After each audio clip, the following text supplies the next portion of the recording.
पाणी आमच्या हक्काचं अरे पाणी आमच्या हक्काचं अरे पाणी आमच्या हक्काचं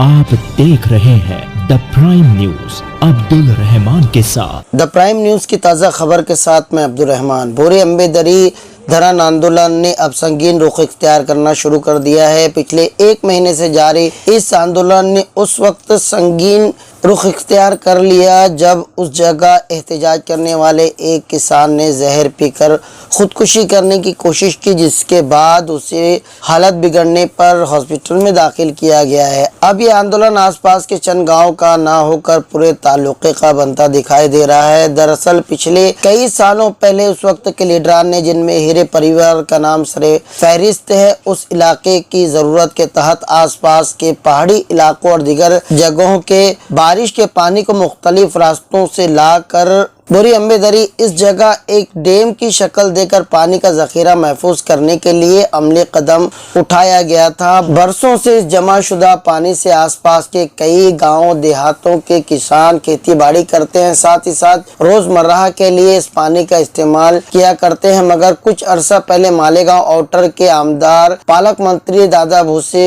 ने पाइपलाइन के जरिए यहाँ का पानी मुंतकिल करके दूसरे देहातों तक पहुँचाने के लिए एक प्रोजेक्ट को मंजूर करवा लिया, जिसकी भूमि पूजन भी हो गई है, जिसकी मुखालफत यहाँ के किसान और देहातों में रहने वाले लोग कर रहे हैं। इस आंदोलन की एक कड़ी के रूप में कल 40 गांव फाटे पर मालेगांव आउटर के कई सियासी पार्टियों के जिम्मेदारान ने इकट्ठा होकर एहतजाज करना शुरू किया और हाईवे को जाम कर लिया। रास्ता रोको आंदोलन में सुनील आबा गायकवाड़, बंधु काका बच्चाओ, डॉक्टर तुषार शिवाड़े, प्रसाद बापू हीरे, अद्वय हीरे वगैरह के नाम शामिल है। इस मौके पर अद्वय आबा हीरे ने अपनी भरपूर नाराजगी का इजहार किया। पुलिस का अमला भी हालात को कंट्रोल करता हुआ दिखाई दिया। खुद मालेगांव शहर एडिशनल एसपी अनिकेत भारती उस जगह मौजूद रहे। एहतजाज करने वालों ने अपना मेमोरेंडम इंतजामिया को सौंपा। उसके बाद इन सभी की पुलिस के जरिए गिरफ्तारी अमल में आई, जिसमें बड़ी तादाद में खवातीन भी शामिल थीं।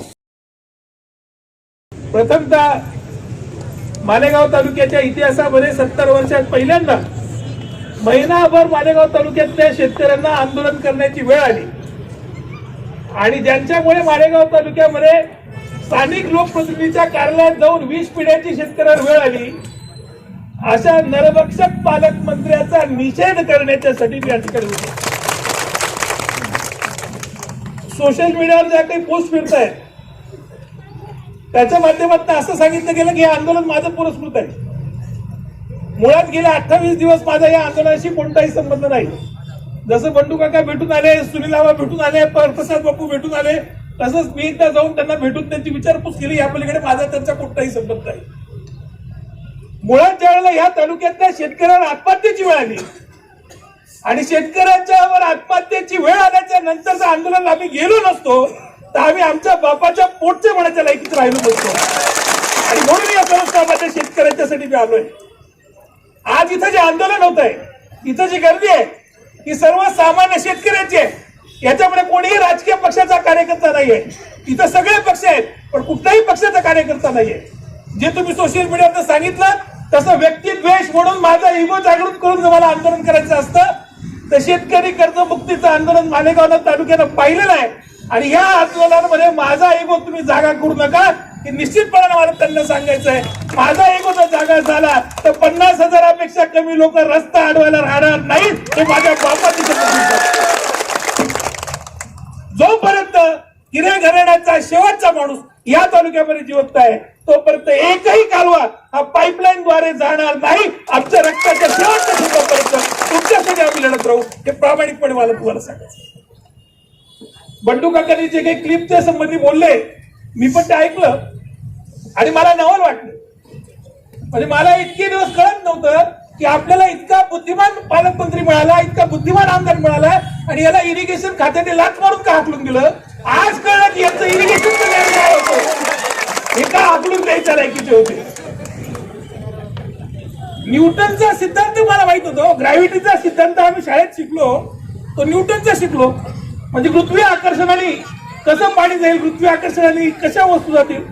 काल त्यांनी बाईटवर इतकं मोठं ज्ञान सांगितलं की याच्यावर मोठा फेकू, याच्यावर मोठा पंपू या हिंदुस्थानामध्ये असू शकत नाही. ते काय म्हणाले की उघड्या पाटामधनं जेव्हा पाणी झिरपतं तेव्हा ते नदीमध्ये वाया जातं. आता पाटातलं पाणी उलट नदीमध्ये जाईल कसं? नदीवर पाट खाली आणि पाणी चाललंय पाटात नदीत वाया. आता हा नवीन न्यूटन पहिला झालेला आहे. आणि तेव्हा बंडू काका जसं म्हटलंय की विश्वेश्वरय्यांचं भारतरत्न यांना द्यावा, तर काका तुम्ही चुकलात, यांना न्यूटनचा नोबेल पुरस्कार काढून द्यावा अशी निश्चितपणे मागणी काढली. आणि हे चित्र आपल्या सगळ्यांच्या समोर कशासाठी आत्ताच चाललंय? एकदा जाहीर तरी करा ना की जोडग्याच्या जवळपास ती जमीन कोणाची आहे, कोणाला तिचा कारखाना काढायचा आहे, कोणासाठी तुम्हाला बोरी आंबेदरीचं पाणी न्यायचं आहे, कुठल्या लोकांच्यासाठी तुम्हाला दहीपुट्याचं पाणी न्यायचं आहे, काय तुमचा नेमका हेतू काय? जोडग्याच्या लोकांना तुमच्या विरोधात भडकवायचं, तुम्हाला त्यांच्या विरोधात भडकवायचं. जोडगे गावातल्या लोकांना मला मेसेज पाठवायला लावतात की आमच्या गावात मतं मागायला लिहून दाखवा. मतं मागण्याच्यासाठी मी मालेगाव तालुक्यात कधी गेलोच नाही, आणि गेलो असतो तर तो आमदार कधी झालाच नसता, हे पण निश्चितपणे मला.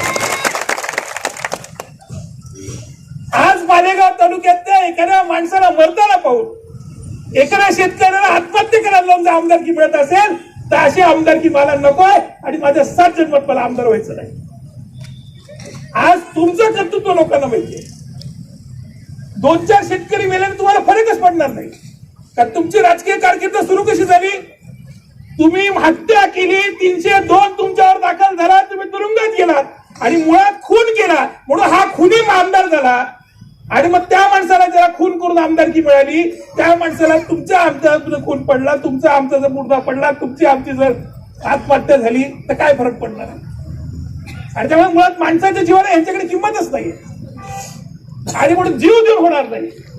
आजपासून मी प्रामाणिकपणे सांगतो, तुमच्या प्रत्येक शेतकऱ्याच्या बरोबर मी आहे आणि जोपर्यंत मी तुमच्या सोबत आहे एकाही शेतकऱ्याने आत्महत्येसारखी चूक करता कामा नये. वेळ आली तर दादा मुशेला घरात जाऊन विष पाजू, पण माझ्या एखाद्या शेतकऱ्याला सांगायचंय. आणि म्हणून आत्महत्येचं कुळ बरात काढून टाका. इतके दुबळे आपण नाही. छत्रपती शिवाजी महाराजांचे आपण वंशज आहोत, बाबासाहेब आंबेडकरांचे आपण वंशज आहोत, महात्मा ज्योतिबा फुलेंचे आपण वंशज आहोत. आणि निश्चितपणानं आपल्याला अशी दुबळी शिकवण मिळालेली नाही आणि त्यामुळे आत्महत्येसारखं पाप आपल्या हातून होता कामा नये. ये जो आंदोलन है ये गलत है. तहसील में करना चाहिए, कलेक्टर कचहरी करना चाहिए, मंत्रालय में करना चाहिए. यहाँ पे पब्लिक को तकलीफ है.